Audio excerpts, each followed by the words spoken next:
Kicked out at 18 and left homeless, I finally rebuilt my life. But just as I thought I was free, my parents crashed into my world again, this time squatting at my home, claiming rights they don't deserve. How do I escape them for good? My childhood was initially good, but I think after I started growing out of the cute and adorable phase, my parents were less inclined to spend time with me. They both worked and had their own business that they started together. That business was their life, and I was always second fiddle to it. Any other close members of family like my grandparents lived states away, and I barely knew anything about them till I was an adult. So I had no other family around my entire childhood. My own birthdays by the time I became a teenager were often spent without my parents, as they'd just give me some money and tell me to go out and buy whatever I wanted. It was more or less the same with Christmas, and sometimes even back to school shopping. We wouldn't have even had a Christmas tree after I turned 10 if it weren't for the fact I convinced my parents to buy a fake one I could build up and then take apart later every year. If I were to describe my parents, think of them as those people who always wear black, drink lots of wine, and look down their noses at people. And the last I saw of my parents, they still looked and acted the same way, although my father was always wearing a toupee now. When I turned 16, I asked my parents if I could work part-time for them at their business, and they just told me they had no open positions or anything like that. They may as well have just come right out and said they didn't want me there. After I turned 18, my parents told me that since I was an adult, they expected me to move out as soon as I was able. I was working part-time because I was still in high school, and I didn't have anywhere near enough saved for college. And not long after high school ended, my parents told me to pack up and move out. They got an official eviction notice that gave me 30 days and everything. They didn't even help me move. I had to get help from a friend's dad who owns a truck. I ended up renting a crappy apartment and working retail. I had no real life experience and no time for college. Then after just a few months I got fired because my manager legitimately had it out for me, and wrote me up for the stupidest things. I don't even remember what they were anymore. But I wasn't the only one the manager treated that way. I called corporate about it, and so did a few other people. Corporate looked into the manager, and they were soon fired for various reasons, not many of which I actually know since it was mostly kept quiet. But someone told me theft of cigarettes was a part of it, and the manager was a chain smoker. Corporate refused to rehire me and only said that they'd change the record to say I was laid off instead of terminated so my resume would still be clean. Guess they considered me damaged goods or something. I ended up going broke pretty fast because I was terrible at managing my own money and couldn't find steady employment. So I lost my apartment. I went back to my parents begging for help, but they refused to take me in. Not even for a little while to get back on my feet. I ended up homeless and living out of a tent in someone's backyard. In winter my friends had all moved on to college, some in other states, and I was a broke kid taking whatever work I could to stay alive. My salvation came when one of the neighbors of my parents found out I was living out of a tent and offered to take me in for a little while, so I wouldn't freeze. She helped me badger my parents into telling me how to get in touch with the other members of my estranged family. My parents did not want to say. My guess is out of fear of being judged for throwing their son out the way they did. But they coughed up the info and gave me a list of contact details, and then told me not to bother them ever again. I called my grandparents from my father's side of the family, and they were very surprised and happy to hear from me because they hadn't seen me since I was an infant, and I'm their only grandchild. My grandparents, after finding out my situation, flew me over to live with them as soon as they could. They basically adopted me. My parents didn't even see me off at the airport, despite being invited to. I had zero contact with them for pretty much a decade. My grandparents said they despised my parents for treating me so poorly, and legally disowned them by striking them from their wills. My parents, I'm told, were not happy to hear that, but also said it didn't really matter because they were plenty well off and didn't need anything from my grandparents. How wrong that statement turned out to be. After about a year of living with my grandparents, I was able to afford to start going to community college. I got an associate's degree, got a decent job, thanks to a recommendation from my grandpa, and eventually my grandparents offered to sell me their house so they could retire to Arizona. My grandma wanted to live in a warmer climate as the cold winter was getting harder and harder on her health every year. I was sad to see them go, but I happily bought the house. They sold it to me for 1/3 its value, and I'll have it paid off in a few more years. My job is me going away on the road periodically, so I can end up away from home for weeks at a time. Not that I mind the travel. I have no pets or a girlfriend, or anything like that. I wouldn't have time for them right now. But in a few years when I have some things in order, I'll make time. I don't want to stay a lonely bachelor forever. Then one day in late 2020 I came home after being away for over 2 weeks, only to find a large white van I did not recognize in my driveway. I was getting ready to call police when I noticed the van had the logo from my parents' business on the side of it, and I felt dread. Yes, my parents were there. They'd broken in somehow and were living out of my home. And they had the nerve to greet me like we were buddy the moment I walked in. I told them to get the hell out, and they refused because it was Grandma and Grandpa's house. I said it wasn't their house anymore. They'd sold it to me when they retired. They'd have known that if they were in any way involved with my life. But they threw me to the wolves 10 years prior with no life experience. We argued and they refused to leave. My father told me it was his parents' house first, and that meant he and my mother had the right to live there if they wanted. I walked right into my bedroom, locked the door and called the police. When the cops showed up, they were of no help. My parents claimed to them that they had already been there long enough to have residency, which was a complete lie.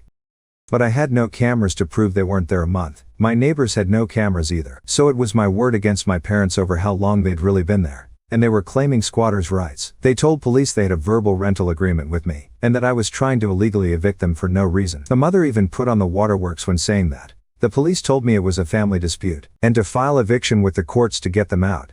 And this was in 2020. Getting to court for anything took longer because of the pandemic. Meanwhile, my parents are squatting in my house rent-free and rubbing it in my face. From the information I got out of them, their business went bankrupt and they sold off almost everything they had to pay their debts. All they had left was the van and a few personal belongings, so they expected to live in my house rent-free for the foreseeable future. They were working too. Both of them soon got new jobs. My father is a delivery driver. My mother is a sales associate. They were making money, and the only things they contributed to was electricity and water utilities, which was basically just handing me a $100 bill every month, and saying I should be grateful they were paying me anything. Anytime I tried to discuss proper rent with them, they just said I owed it to them to live rent-free because I took 18 years of their lives. And it's not like they were demanding the money back for that time. I was so at my wit's end that I ended up calling my grandparents to explain the situation to them. So they were very unhappy and spoke with my parents. But my parents still said they had the right to stay in my home, and refused to budge. My grandpa told me he was sorry it had come to this, and that if they hadn't sold me the house, so my parents wouldn't have invaded. I told him not to worry. I'd already filed for a legal eviction, so and would get it soon enough. And my parents already knew that they were on borrowed time, so I made sure to say that in earshot of my parents too. They responded with the silent treatment. So my father was away most of the time driving a delivery vehicle 6 days a week, which was a job really not to his liking. And my mother basically tried to take over my house in her spare time. She demanded I let her rearrange my living room, and even tried to force me to give her and my father the master bedroom, because they were my parents, and they deserved better. As she put it, I vetoed both of those things and said they don't deserve better. And to stop trying to act like I owe them anything. I didn't ask to be born. And it's a normal obligation for parents to raise their own children. And all they were doing was trying to assert dominance to try and keep me from kicking them out. Finally, after 4 months and now into early 2021, I managed to take my parents to court over their squatting. We only needed to go to court because they fought the eviction, and tried to gaslight me into resigning it. They tried to use the fact it was formerly my grandparents' house, and the fact that they were giving me $100 a month as some sort of leverage of residency. But there was no real rental agreement, and they were smart enough not to try and forge one, as that would have been fraud. So the judge ordered that they needed to be out on a maximum of 30 days. Because they have zero claim on my house. After court they confronted me and said they were disappointed in me for kicking out my own flesh and blood. I couldn't help but laugh and call them hypocrites, because that's exactly what they did to me. Without a care in the world for my well-being, they had no love for me. So I have no love for them. I owed them nothing. They just tried to act like everything that was mine is theirs. But they had no right to call themselves my parents, because they've never really acted like it. I called them a pair of snobby lying narcissists to their faces, and told them to get their affairs in order, because they already know I won't hesitate to call police if they don't leave my house when the 30 days are over. My father looked enraged, but my mother stopped him from saying or doing anything by grabbing his shoulder and shaking her head. He sneered at me and walked away. They left, but not without a lot of tension. That final month was spent with them either guilting me to try and make me change my mind, or completely ignoring me. I put up a calendar in the living room and checked off each day before they had to leave with a red marker, and the exact day they were to be out was marked with a big red circle. I still remember that final day was March 2nd. My parents waited until the exact day they had to leave my home for good before they finally left, even when all their stuff was out of the house and they were sleeping on the floor in the guest room for a few days, since they were so convinced they could make me let them stay. They didn't bother to try and look for an apartment until after the court eviction went through, and my mother spent weeks scrambling to find an apartment. They had to get a tiny and crappy studio apartment in the next city over because it was the only thing they could find on such short notice. A lot like what I had to do when I was 18. Quite ironic. I drove my mother over to see it once, and the apartment was terrible. The walls were baby barf green. The carpet looked like it was 20 years old. The only window just had a view of a brick wall outside. The walls also did little to stop noise from neighbors. There was already 2 people loudly fighting in the adjacent apartment while we were there. My mother went out of her way to try and give me sad looks while dropping hints that I should be feeling guilty that I was reducing them to live in such a place. But I just acted oblivious to it all until she finally stopped. They signed the lease right away and moved what little stuff they had into the apartment over the weekend. They also ended up demanding the queen-size bed, dresser and flat-screen TV from my guest room. I told them to just take the damn things because I no longer wanted them in the house after they spent 5 months sleeping in that room. They looked at me like I was treating them as though they were diseased and demanded nothing more. The moment they had to leave for good, I started changing the locks on all exterior doors. All their stuff was at the apartment, and they'd spent their last night in my guest room. They watched me start ripping the old lock off the front door as they were getting into the van. They said nothing. I said nothing. But they just sat and watched me for a while until I had the new doorknob on. Then they finally left.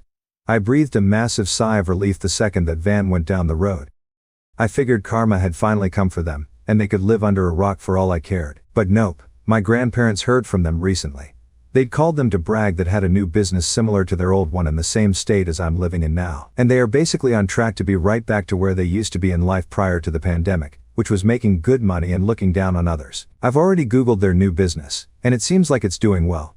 They have many positive reviews and everything. I'm pretty friggin' resentful, truth be told. They put me through being homeless, squatted for next to free at my house for months, then went right back to being the snobby wine-drinking business people they used to be. If karma is real, it's taking too damn long. I'd like to thank everyone for all the constructive advice, and many of the points that are being made on selling the house I'm realizing have merit. I've asked my grandparents if it'd be a good idea if I moved closer to them. They told me that if I want to sell the house, then to go right ahead. My parents will have no clue where I am if I move away, so I'm heavily considering it now. I'm gonna see if the company I work for can transfer me down south. I think I wouldn't mind the warmer climate anyway. I've hated winter since the time I had to live in a tent. I don't have many friends where I currently am as I'm kind of a loner, so it wouldn't be too hard to start over somewhere farther away. I'm attached to this house, but it's not like I grew up in it, so I will consider moving. Yes, I understand the need for more cameras, and we'll be looking into that. As for those wondering how my parents broke in and fooled police, well, it's stupidly simple. My parents got in through a window I forgot to lock. They just pulled the screen off and opened it to get right in. So then they found my spare house keys I kept hanging on a hook near the kitchen and copied them. When claiming squatters' rights to police as well as saying we had a prior verbal agreement, my parents presented working house keys to the cops and lied their little asses off, saying I'd let them move in. My parents had also already filed for an address change with the DMV online before I'd even gotten home, and showed police a printout of that they'd made, and said that their new IDs with my address were soon to be in the mail. The cops just looked annoyed, told me it was a domestic issue, and a file to evict them like a normal person. I wish I'd gotten their badge numbers to report them. Small addition, yes, my parents had their mail redirected to my house, which is another thing they used to claim residency. The thing is that if they'd lived in my house for more than 30 days with permission, squatters' rights would make them tenants. They claimed they had my permission, and used every dirty trick at their disposal to convince police they had the right to be there. There was no way for them to confirm or deny how long my parents had been living in the house, and it turned into a situation of everybody pointing fingers and police didn't know who to believe. That's why I had to go to court to evict them. I did refuse to give my parents the Wi-Fi password while they lived with me, though since they were not contributing to that utility. However, they just used their smartphones to run a mobile hotspot, and got internet that way the whole time they were squatting in my house. Those of you saying that I should leave bad reviews or expose my parents' past, there really is no point. I'm gonna take the high road there, and just forget about them. However, if they committed fraud to start that new business of theirs, then I'll get some popcorn when that comes back on them. Because they'd inevitably call someone for help. Eat it too. For those who don't believe the 30-day thing with squatters, here's a direct USA law on the matter. In most areas, anyone who lives on your property for more than 30 days with permission can claim rights as in the eyes of the law they become your tenants. When this happens, you will usually need to carry out an eviction procedure. However, in the case where permission was never given and an unoccupied property is forcibly entered and lived in, there are still rules you must follow. My parents falsified permission and lied about how long they'd been in my house. That's why it took 5 months to get rid of them. Now you know. Update.